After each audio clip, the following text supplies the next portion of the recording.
With all the game-changing deals that have been completed so far, today I'll be grading the biggest NBA offseason trades in 2020.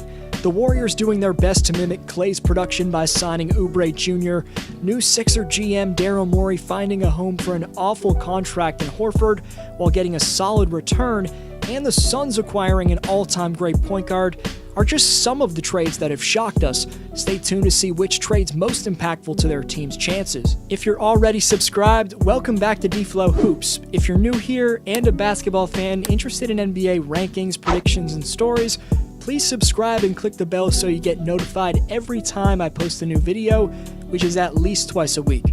1 year after inking into a 4-year, $109 million contract, the Philadelphia 76ers are moving on from Al Horford, who completely underperformed in 2019-20. Horford's $27.5 million cap hit seemed untradeable, but new president of basketball operations Daryl Morey was able to shed the overpaid 34-year-old along with a lightly protected 2025 first-round pick and the number 34 pick in the 2020 NBA draft to the OKC Thunder for Danny Green and Terrence Ferguson.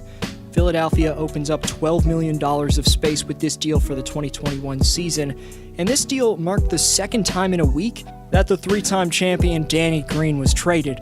But Horford was an awkward fit in a Sixer lineup that already included Joel Embiid, and the Sixers ranked 14th in the NBA in offensive efficiency, with Horford griping about his role publicly. Al said mid-season, quote-unquote, "I'm out there for the team and doing what I can to help us, but offensively, I'm very limited with the things that I can do, so I can't control that stuff." The fact that Philly was able to find a trade partner for Horford this fast is a massive organizational victory. Al's value is at a low point, but getting rid of his contract was the first major move under Daryl Morey, and what makes this an A+ acquisition for Philly is the fact that they handled their priority of removing Al from the equation while only having to give up 2 draft picks, one of which is lightly protected and the other is a second-round pick. And maybe Danny Green's playoff shooting has been inconsistent these last 2 years, but he's a guy who knows his role, and at the very least, his veteran presence and title-winning experience should help the young Sixers. The Milwaukee Bucks have made their big move of the offseason, acquiring Jrue Holiday from the New Orleans Pelicans in exchange for guards Eric Bledsoe and George Hill plus 3 first-round picks. And according to Woj, there's also going to be pick swaps involved. Milwaukee sacrifices their entire future in a thinly veiled attempt to try and get Giannis to sign a max extension, but in terms of the move for Holiday, at 30 years old, Jrue's one of the league's best defenders and one of the top players on the trade market. Holiday's a massive upgrade on the other end of the court, as for 2 straight seasons, Milwaukee's dominant regular season offense has looked stilled and predictable against elite playoff defense. It needed more playmaking, more star power, and Holiday provides just that. Also, Jrue just strengthens the Milwaukee Bucks' defensive identity, but by surrendering so many picks, Milwaukee has sent a message to their franchise player Giannis Antetokounmpo that they're all in on winning a championship next season. The Trailblazers acquire Robert Covington from the Rockets for Trevor Ariza and 2 first-round picks. Robert Covington's defensive versatility should provide the Trailblazers' defense with a much-needed boost. Covington doesn't need the ball in his hands to be effective, and that's perfect for the Blazers' offense. Defensively last season, Portland ranked 27th in defensive rating. That's where Covington can change. He's not a one-on-one defensive specialist, but he's a first-class team defender and is extremely smart on that end while having a 7'2" wingspan. He should fit nicely spacing the floor out for Dame and CJ and making up for that backcourt's defensive mistakes. The first major domino of the offseason to fall was Chris Paul heading to Phoenix as the Suns swung a trade with the Oklahoma City Thunder for the future Hall of Fame point guard. Phoenix sent Ricky Rubio and Kelly Oubre Jr., who've already been shipped off by the Thunder in another trade, plus Ty Jerome, Jalen LeCue, and a 2022 first-round pick to OKC for Chris Paul and Abdul Nader. The Suns have missed the playoffs in every season since the departure of Amari Stoudemire in 2010, and they fell just short of breaking that drought in the bubble despite an 8-0 record in the seeding games. Adding CP3 was the biggest step the Suns could have taken towards making that postseason jump, because Chris may be towards the end of his NBA lifespan at 35 years of age, but he carried the Thunder like his prime self in the first round this past postseason, Paul averaged over 21 points, 7 boards, and 5 assists on 48.5% shooting in the Thunder's 7-game series loss to the Rockets. Paul's well known for the impact he has on younger guards on and off the court, from Eric Bledsoe with the Clippers to Shai Gilgeous-Alexander last season in OKC. Booker's way more accomplished than either of those two, but he still stands to greatly benefit from spending the next few seasons with one of the best guards of his generation. Paul should also form a lethal pick-and-roll combo with DeAndre Ayton, so all around, a beautiful move for the Phoenix Suns. And I'm giving this win-now trade an A because the Suns are firmly back in the playoff mix. They've got one of the more impressive trios in the league with CP3, D-Book, and the beast in the middle, DA. Before Green was shipped to Philadelphia, he got traded by the Lakers along with a 2020 first-round pick, and the Lakers received the speedy Thunder point guard Dennis Schroeder in return. The Lakers were thin at the point guard spot last year, and the trade for Schroeder makes perfect sense.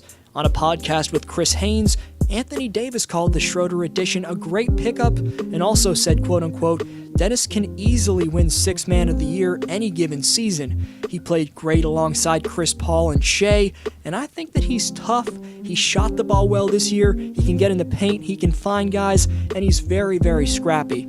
Personally, I'm giving the Lakers an A in this deal. Ricky Rubio's going back to the Timberwolves where he started his career, and after Rubio was dealt to the Thunder in the CP3 trade, OKC moved Rubio in a deal where the Wolves gave up James Johnson and the rights to the 17th pick in the 2020 NBA draft to receive Ricky's services. Ricky was a big part of why the Suns went 8-0 in the bubble this past summer, but with his new team in Minneapolis, he's set to start next to D'Angelo Russell in the backcourt. It also should be interesting to see how he meshes with Cat and their most recent number 1 draft pick in Anthony Edwards. The Philadelphia 76ers traded guard Josh Richardson and the number 36 overall pick in Wednesday night's NBA draft to the Dallas Mavericks for Seth Curry. Curry was one of the more efficient three-point shooters in the NBA last year. The Sixers also drafted Kentucky guard Tyrese Maxey, which was a steal, as well as Arkansas's guard Isaiah Joe, clearly emphasizing perimeter scoring and shooting as the team looks to reverse the course of a very disappointing 2019-20. Big changes have come to Philadelphia.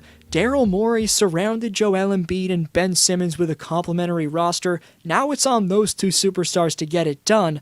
But while their new coach Doc Rivers will look to build the right system around these two stars, it's going to be very interesting to watch play out. Before the last major deal I'll deeply break down quickly, here's 3 other minor deals that happened. First, Trevor Ariza was traded to the Pistons after his initial move to Houston. Ariza was dealt to Detroit along with the 16th pick in the 2020 NBA draft, and the Houston Rockets got a future first-round pick in return. Ariza's been tossed around the league like a rag doll. Not too much to say about this one other than that. Next, the Brooklyn Nets have acquired guards Landry Shamet and Bruce Brown in a 3-team deal with the Pistons and Clippers that sends Luke Kennard to LA, but Shamet should be a nice shooting option around Durant and Irving for the Nets. And Portland acquires Boston's Enes Kanter in a 3-way deal with Memphis, sources tell ESPN. Memphis gets Mario Hezonja and the 30th pick Desmond Bane from a draft night deal as a part of the trade as well. The Celtics get a future Memphis draft consideration. Not sure what type of impact this has, given Kanter gets exposed guarding the pick and roll every time he steps on the court. But a move that could help the Warriors make up for Klay's injury and therefore swing the Western Conference playoff bracket is the Golden State Warriors acquiring Kelly Oubre Jr. from the Oklahoma City Thunder. The Thunder will receive Golden State's 2021 first-round pick, but only if it falls between number 21 and number 30 overall, according to Woj. If it doesn't, the Warriors are going to send the Thunder 2 second-round picks. After the tragic news of Klay Thompson's second major injury in as many years, Bob Myers and the Warriors front office did an outstanding job finding a versatile offensive threat in Kelly Oubre Jr. Not only does he have elite style off the court like Klay, but Oubre shoots a ton of threes and is an excellent transition player. There's no replacing Klay, but ball fans in the Bay Area should be pretty excited about watching the rising soon-to-be 25-year-old 19-point-per-game scorer in Kelly Oubre Jr. rock a Warriors jersey. 2 shoutouts next video, but the Community Speaks question is, which trade is most impactful to the NBA standings? Follow me on Instagram and Twitter at DFlowHoops to be friends and to stay updated on the channel. Keep watching some of my recent uploads, but this was DFlow, and I'll see you next video.